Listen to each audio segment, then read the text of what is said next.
Continuamos con el estudio del libro de Job, ubicándonos en el capítulo 14, donde Job, luego de defender y expresar su integridad, comienza a hablar sobre lo corta que es la vida, recordando que a Job se le quitó todo y que está enfermo, disputando con unos hombres, los cuales se les llama amigos. Ellos luchan para que él acepte un pecado que no cometió, que además mencionan que es la causa de todos sus males. Pero hoy nos dirige el estudio a un rumbo que no nos imaginaríamos. Job comienza diciendo: el hombre nacido de mujer, corto de días y hastiado de sinsabores. Pocos son los días de los hombres, pasan en un abrir y cerrar de ojos. No solo cortos, sino acompañados además de maldades, penurias, dolores y burlas. Es un calvario a diario vivir en la tierra de los vivientes, llenado por el mundo cada día. Es como estar en combate con minas alrededor donde diariamente nos topamos con una donde no hay un día, unas 24 horas corridas que no tengamos alguna situación de desaliento. Sigue diciendo: sale como una flor y es cortado, y huye como la sombra y no permanece. Así como nace, así muere. En un suspiro todo se acaba. Aunque ha tratado el hombre de huir de la muerte y volverse inmortal, con todo, no hay que lo deje en la tierra por más tiempo. Podría ser que por un momento sea recordado, pero llegará el momento que será olvidado para siempre y será como si nunca hubiera existido. ¿Sobre este abres tus ojos?, pregunta Job, ¿y me traes a juicio contigo? Job se empeña en hacer ver a Dios que es de poco valor para que en su corta vida esté permitiéndole tener gran cantidad de males en vez de poder disfrutar en paz. ¿Quién hará limpio al inmundo? Nadie, se contesta él. Él pregunta y él mismo contesta.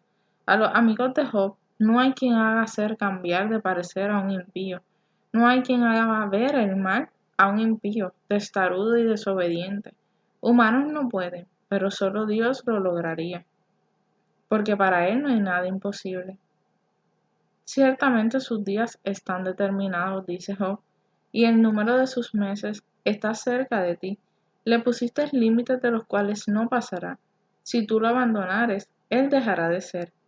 Entre tanto deseará como el jornalero su día. Los días de cada año están contados. Nadie sabe cuándo será su último día, solo Dios lo sabe. Es por eso que debemos de vivir cada día como si no hubiese mañana. Pero al contrario, vivimos como si fuésemos eternos. Dios, por la maldad del hombre, le disminuyó el tiempo de vida después del diluvio, viendo que serán sus días 120 años. De hecho, ya hoy en día no logramos llegar, mucho menos ese tiempo. Si Dios quitara el aliento de vida de nosotros, dejaríamos de existir al instante. Dios tiene el control de todo. Dios nos crea y sabe cuánto tiempo será nuestro estado aquí. Con un propósito es que estamos, de hecho. Pidámosle para que se cumplan en nosotros sus planes y que cuando nuestro tiempo termine, estemos sellados para vida eterna. Porque si el árbol fuere cortado, aún queda de él esperanza. Retornará aún y sus renuevos no faltarán. Si se envejeciera en la tierra su raíz y su tronco fuera muerto en el polvo, al percibir el agua reverdecerá y hará copa como planta nueva. Mas el hombre morirá y será cortado. Perecerá el hombre, ¿y dónde estará él? Ahora Job habla de los árboles. Compara la diferencia de los hombres. Si éste muere, con el agua podría reverdecer, pero el hombre no tiene esa esperanza. En cuanto ha caído, en cuanto ha dado su último suspiro, no habrá quien lo levante. Pero aún así el hombre puede ser asemejado con el árbol, en sentido espiritual, nosotros como árboles, y Cristo como el agua. Cuando cae sobre nosotros en nuestro estado de muerte espiritual, Él nos levanta milagrosamente. No importa cuánto tiempo lleváramos apagados, para todos hay esperanza. ¿Perecerá el hombre? ¿Y dónde estará él?, pregunta Job. Es una pregunta muy importante a ver con detalle. ¿A dónde va cada persona después de su muerte? ¿Es cierto que vaga por el mundo buscando deshacerse de algún pecado para ir al cielo?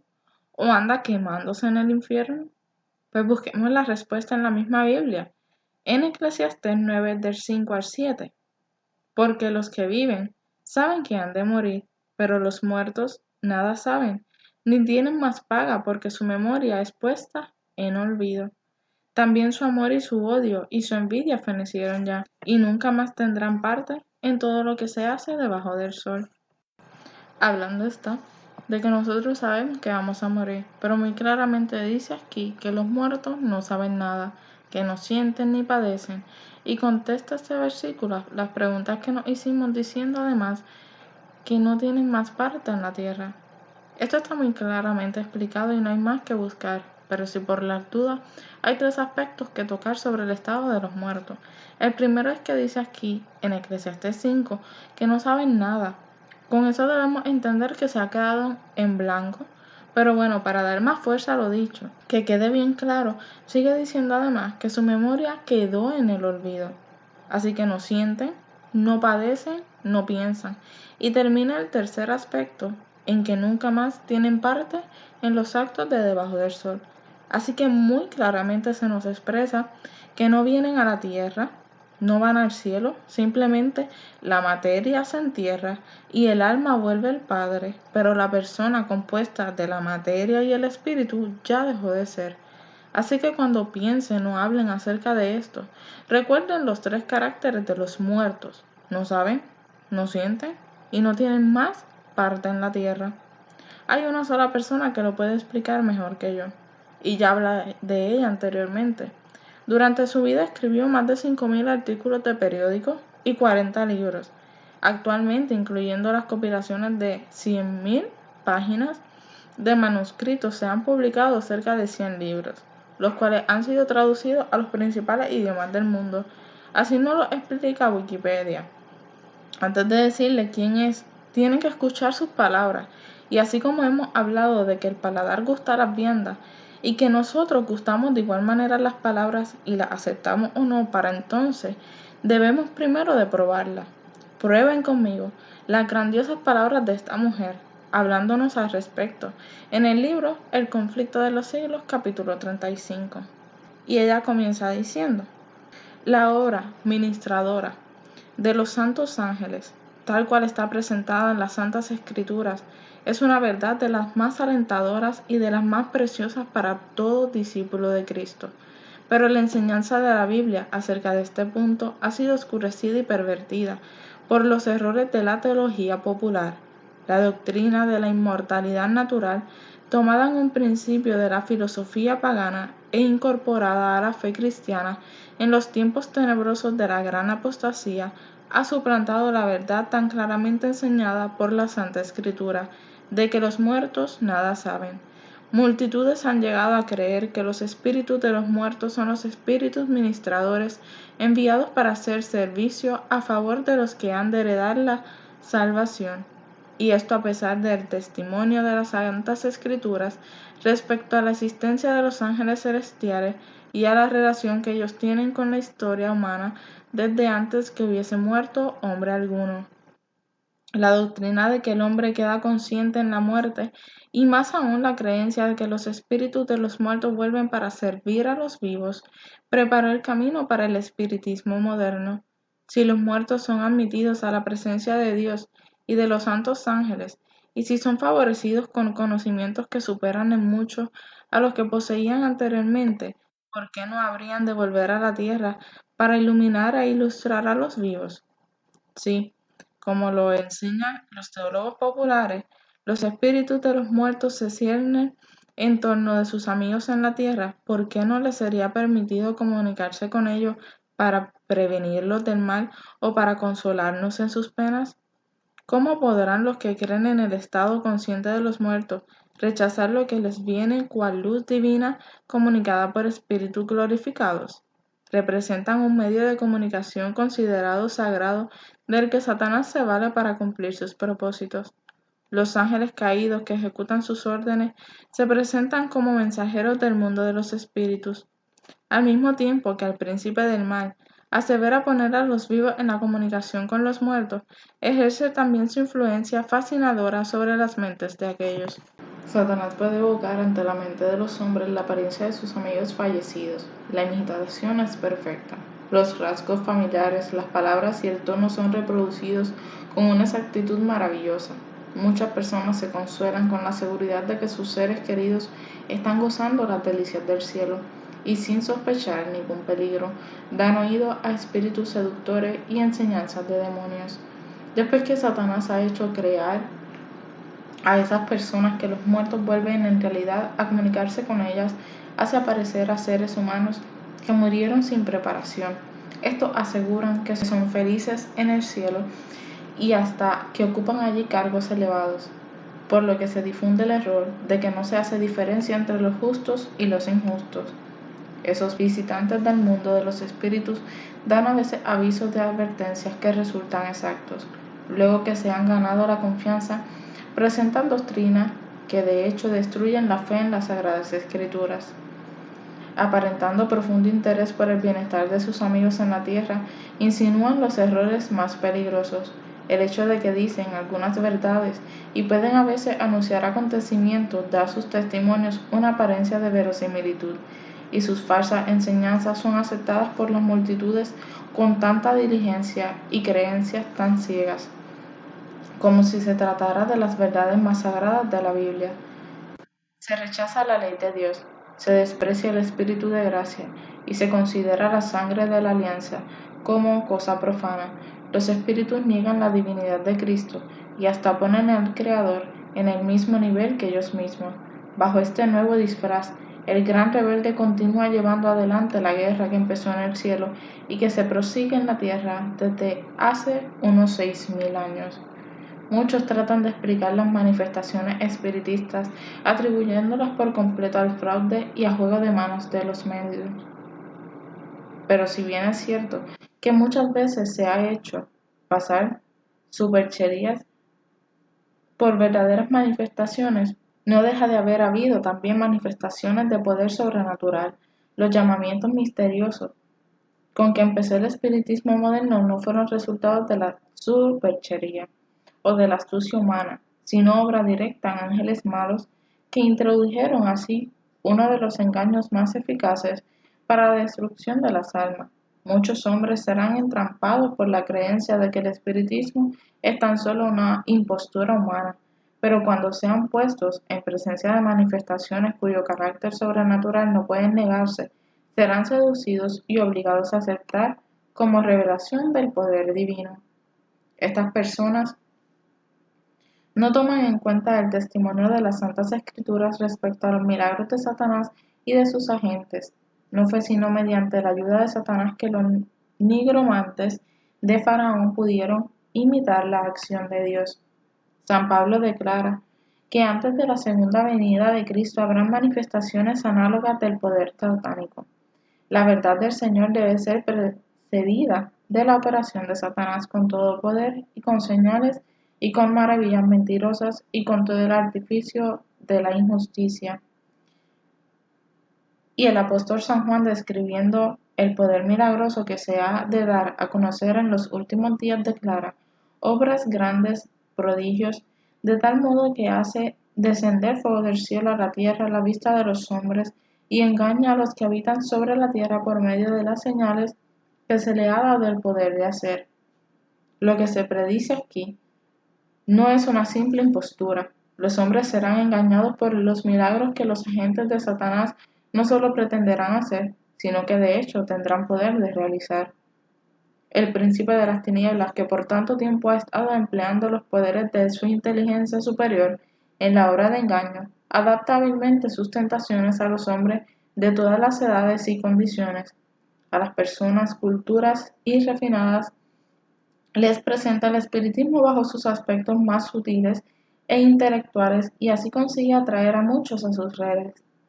La sabiduría que comunica el espiritismo es la que describe el apóstol Santiago, la cual no es la que desciende de lo alto, sino terrena, animal y diabólica. Y esto es precisamente lo que encubre el gran seductor cuando el sigilo es lo que más conviene a sus fines. El que vestido con el brillo de celestiales serafines pudo aparecer ante Cristo para tentarle en el desierto, suele presentarse también a los hombres del modo más atractivo, cual si fuere ángel de luz. apela a la razón. Por la presentación de temas elevados, deleita los sentidos con escenas que cautivan y conquistan los afectos por medio de imágenes elocuentes de amor y caridad. Excita la imaginación en sublimes arrebatos e induce a los hombres a enorgullecerse tanto de su propia sabiduría que en el fondo de su corazón desprecian al Dios eterno, ese ser poderoso que pudo transportar al Redentor del mundo a un altísimo monte y poner ante su vista todos los reinos y la gloria de la tierra, presentará sus tentaciones a los hombres y pervertirá los sentidos de todos los que estén protegidos por el poder divino. Satanás seduce hoy día a los hombres como sedujo a Eva en el Edén, lisonjeándolos, alejando en ellos el deseo de conocimiento prohibidos y despertando de ellos la ambición de exaltarse a sí mismos. Fue alimentando esos males como cayó él mismo, y por ellos trata de acarrear la ruina de los hombres. Y seréis como Dios, dijo él, conocedores del bien y del mal. El espiritismo enseña que el hombre es un ser susceptible de adelanto, que su destino consiste en progresar desde su nacimiento aún hasta la eternidad hacia la divinidad, y además que cada inteligencia se juzgará a sí misma y no será juzgada por otra. El juicio será justo, porque será el juicio que uno haga de sí mismo. El tribunal está interiormente en vosotros. Un maestro espiritista dijo: cuando la conciencia espiritual se despertó en él, todos mis semejantes eran semidioses no caídos. Y otro dice: todo ser justo y perfecto es Cristo. Así, en lugar de la justicia y perfección del Dios infinito, que es el verdadero objeto de la adoración, en lugar de la justicia perfecta de la ley, que es el verdadero modelo de la perfección humana, Satanás ha colocado la naturaleza pecadora del hombre sujeto al error como único objeto de adoración, única regla del juicio o modelo del carácter. Eso no es proceso, sino retroceso. Hay una ley de la naturaleza intelectual y espiritual según la cual modificamos nuestro ser mediante la contemplación. La inteligencia se adapta gradualmente a los asuntos en que se ocupa. Se asimila lo que se acostumbra a amar y a reverenciar. Jamás se elevará el hombre a mayor altura que la de su ideal de pureza, de bondad o de verdad. Si se considera a sí mismo como el ideal más sublime, jamás llegará a cosa más exaltada. Caerá más bien en bajezas siempre mayores. Solo la gracia de Dios puede elevar al hombre. Si depende de sus propios recursos, su conducta empeorará inevitablemente. A los indulgentes consigo mismo, a los amigos del placer, los sensuales, el espiritismo se presenta bajo su disfraz menos sutil que cuando se presenta a gente más refinada e intelectual. En su forma grosera, aquellos encuentran lo que está en armonía con sus inclinaciones. Satanás estudia todos los indicios de la fragilidad humana, nota los pecados que cada hombre está inclinado a cometer y cuida luego de que no falten ocasiones para que las tendencias hacia el mal sean satisfechas. Tienta a los hombres para que se excedan en cosas que son legítimas en sí mismas, a fin de que la intemperancia debilite sus fuerzas físicas y sus energías mentales y morales. Ha hecho morir y está haciendo morir miles de personas por la satisfacción de las pasiones, embruteciendo así la naturaleza humana, y para completar su obra, declara por intermedio de los espíritus que el verdadero conocimiento coloca a los hombres por encima de toda ley, que cualquier cosa que sea es buena, y que Dios no condena, y que todos los pecados que se cometen sin envolver culpabilidad alguna. Cuando la gente es inducida así a creer que el deseo es ley suprema, que la libertad es licencia, y que el hombre no es responsable más que ante sí mismo, ¿quién puede admitirse de que la corrupción y la depravación abunden por todas partes? Las multitudes aceptan con avidez la enseñanza que se les da libertad para obedecer a los impulsos carnales. Se da rienda suelta a la lujuria y el hombre pierde el imperio sobre sí mismo. Las facultades del espíritu y del alma son sometidas a los más bestiales apetitos y Satanás prende alegremente en sus redes a millares de personas que profesan ser discípulos de Cristo. Pero nadie tiene por qué dejarse alucinar por los acertos engañosos del espiritismo. Dios ha dado a los hombres luz suficiente para que puedan descubrir la trampa. Como ya lo hemos visto, la teoría que constituye el fundamento mismo del espiritismo está en plena contradicción con las declaraciones más terminantes de las Santas Escrituras. La Biblia declara de que los muertos no saben nada, que sus pensamientos han perecido, no tienen parte en nada de lo que se hace debajo del sol, no saben nada de las dichas ni de las penas de los que les eran más caros en la tierra. Además, Dios ha prohibido expresamente toda supuesta comunicación con los espíritus de los muertos. En tiempo de los hebreos había una clase de personas que pretendía, como los espiritistas de nuestros días, sostener comunicaciones con los muertos, pero la Biblia declara que los espíritus, como se les solía llamar a los visitantes de otros mundos, son espíritus de demonios. Puedes ver Números 25 del 1 al 3, Salmos 106, 28, Primera de Corintios 10, 20, Apocalipsis 16, 14. La costumbre de tratar con espíritus o adivinos fue declarada abominación para el Señor y era solemnemente prohibida por pena de muerte. En Levítico 19:31 y 20:27.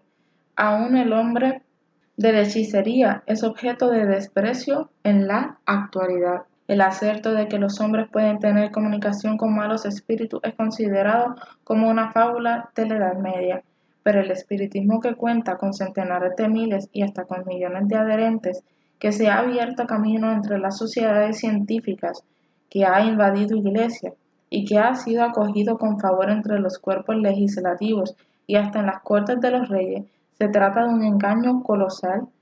No es más que la reaparición bajo un nuevo disfraz de la hechicería condenada y prohibida en la antigüedad. Si no existiera otra evidencia tocante a la naturaleza real del espiritismo, debería bastar a todo cristiano el hecho de que los espíritus no hacen ninguna diferencia entre lo que es justo y lo que es pecado, entre el más noble y puro de los apóstoles de Cristo y los más degradados servidores de Satanás. Al representar al hombre más vil como si estuviera altamente exaltado en el cielo, es como si Satanás declarara al mundo: no importa cuán malos seáis, no importa que creáis o no en Dios y en la Biblia, vivid como gustéis, que el cielo es vuestro hogar. Los maestros espiritistas declaran virtualmente: todo aquel que obra mal es bueno a los ojos de Jehová, y él se complace en los tales, o si no, ¿dónde está el Dios de juicio? La palabra de Dios dice: hay de los que llaman a lo malo bueno y a lo bueno malo, que ponen tinieblas por luz y luz por tinieblas. Esos espíritus mentirosos representan a los apóstoles como contradiciendo lo que escribieron bajo la inspiración del Espíritu Santo durante su permanencia en la tierra. Niegan el origen divino de la Biblia, anulan así el fundamento de la esperanza cristiana y apagan la luz que revela el camino al cielo. Satanás hace creer al mundo que la Biblia no es más que una ficción, o cuando mucho un libro apropiado para la infancia de la raza, del que se debe hacer poco caso ahora o ponerlo a un lado por anticuado. Y para reemplazar la palabra de Dios, ese mismo Satanás ofrece sus manifestaciones espiritistas. Estas están enteramente bajo su dirección y mediante ellas puede hacer creer al mundo lo que quiere. Pone en la oscuridad, precisamente donde le conviene que esté, el libro que le debe juzgar a él y a sus siervos, y hace aparecer al Salvador del mundo como un simple hombre, así como la guardia romana que vigilaba la tumba de Jesús difundió la mentira que los sacerdotes y los ancianos insinuaron para negar su resurrección. Así también los que creen en las manifestaciones espiritistas tratan de hacer creer que no hay nada milagroso en las circunstancias que rodean la vida de Jesús. Después de procurar así que la gente no vea a Jesús, le llaman la atención hacia sus propios milagros y los declaran muy superiores a las obras de Cristo. Es cierto que el espiritismo está mudando actualmente sus formas y echando un velo sobre algunos de sus rasgos más repulsivos. Reviste un disfraz cristiano, pero sus declaraciones hechas desde la tribuna y en la prensa han sido conocidas por el público desde hace muchos años y revelan su carácter verdadero. Esas enseñanzas no pueden ser negadas ni encubiertas. Hasta en su forma actual, lejos de ser más tolerable, el espiritismo es en realidad más peligroso que anteriormente debido a la mayor sutileza de su engaño. Mientras años atrás atacaba a Cristo y a la Biblia, declara ahora que acepta a ambos, pero su interpretación de la Biblia está calculada para agradar al corazón irregenerado, al paso que anula el efecto de sus verdades solemnes y vitales. Los espiritistas hacen hincapié en el amor como si fuese atribuido principal de Dios, pero lo rebajan hasta hacer de él un sentimentalismo enfermizo y hacen poca distinción entre el bien y el mal. La justicia de Dios, su reprobación del pecado, las exigencias de su santa ley, todo eso lo pierden de vista. Enseñan al pueblo al que mira el decálogo como si fuera letra muerta. Fábulas agradables y encantadoras cautivan los sentidos e inducen a los hombres a que rechacen la Biblia como fundamento de su fe. Se niegan a Cristo tan descaradamente como antes, pero Satanás ha cegado tanto al pueblo que no discierne el engaño. Pocas son las personas que tienen justo concepto del poder engañoso del espiritismo y del peligro que hay en caer bajo su influencia. Muchas personas juegan con él sin otro objeto que el de satisfacer su curiosidad. No tienen fe verdadera en él y se llenarían de horror al pensar en abandonarse al dominio de los espíritus, pero se aventuran en terreno vedado y el poderoso destructor ejerce su ascendiente sobre ellos contra su voluntad, pero una vez que los induce a abandonar su inteligencia a su dirección, los mantiene cautivos. Es imposible que con su propia fuerza rompan el encanto hechicero y seductor.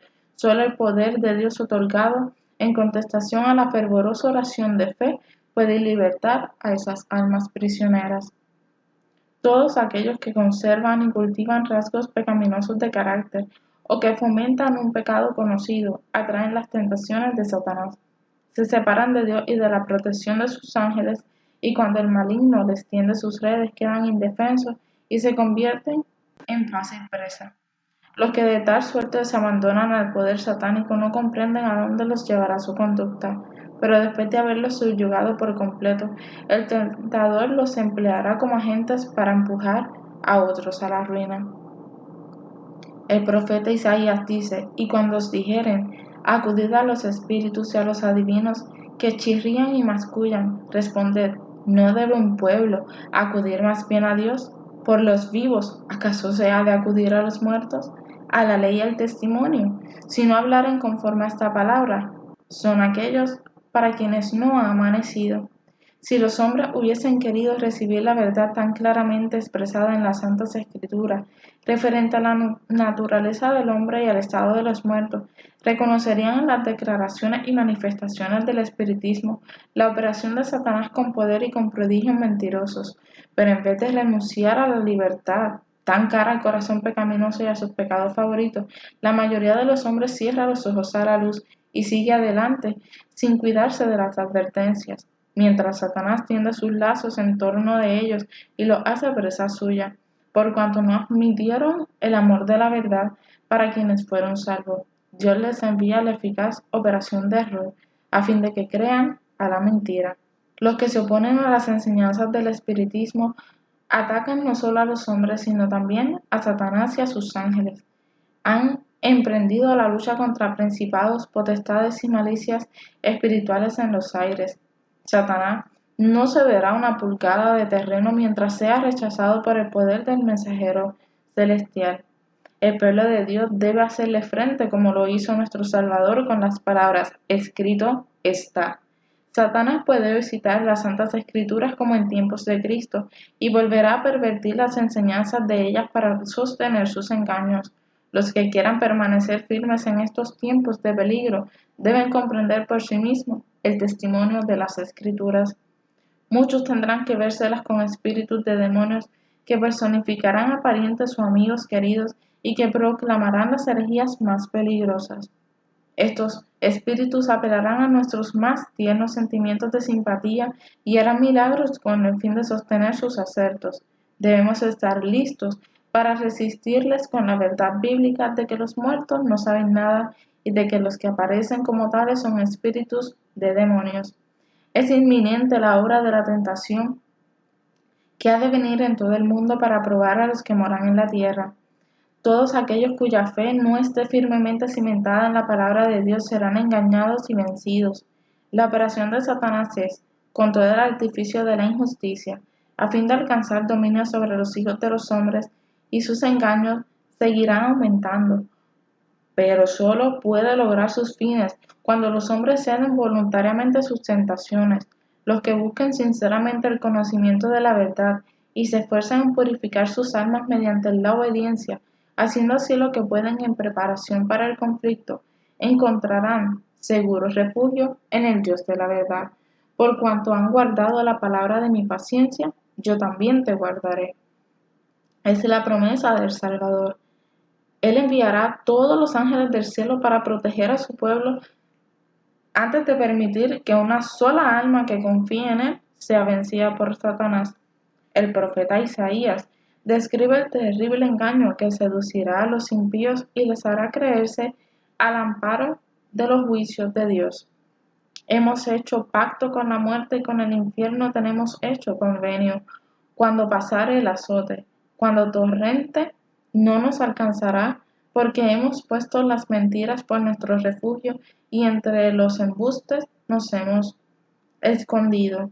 En la categoría de personas así descritas se encuentran los que en su impenitencia y obstinación se consuelan con la seguridad de que no habrá castigo para el pecador, de que todos los miembros de la humanidad, por grande que sea su corrección, serán elevados hasta el cielo para volverse como ángeles de Dios. Pero hay otros quienes de modo mucho más aparente están haciendo un pacto con la muerte y un convenio con el infierno. Son los que renuncian a las verdades de Dios como defensa para los justos en el día de la congoja y aceptan el falso refugio ofrecido en su lugar por Satanás, o sea, los acertos mentirosos del espiritismo. La obcecación de los hombres de esta generación es indecible, mente sorprendente.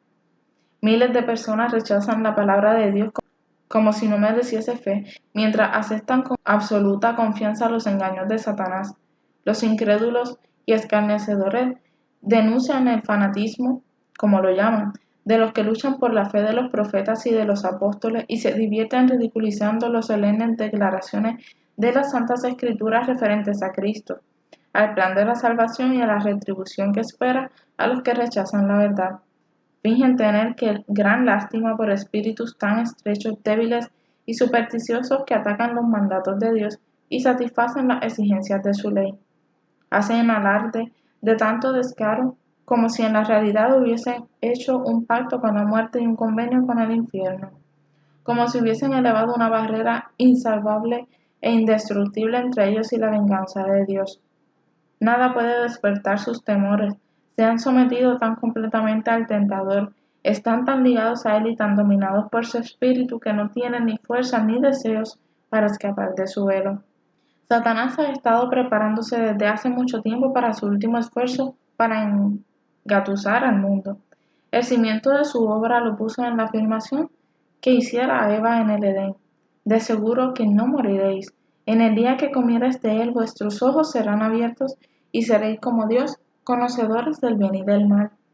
Poco a poco Satanás ha preparado el camino para su obra maestra de seducción, el desarrollo del espiritismo.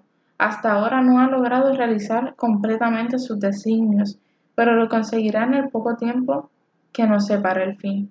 El profeta dice, y vi 3 espíritus inmundos como ranas, son espíritus de demonios, que obra prodigios, los cuales salen a los reyes de todo el mundo habitado, a juntarlos para la guerra del gran día, día del Dios Todopoderoso. Todos menos los que estén protegidos por el poder de Dios y la fe en su palabra, se verán envueltos en ese engaño.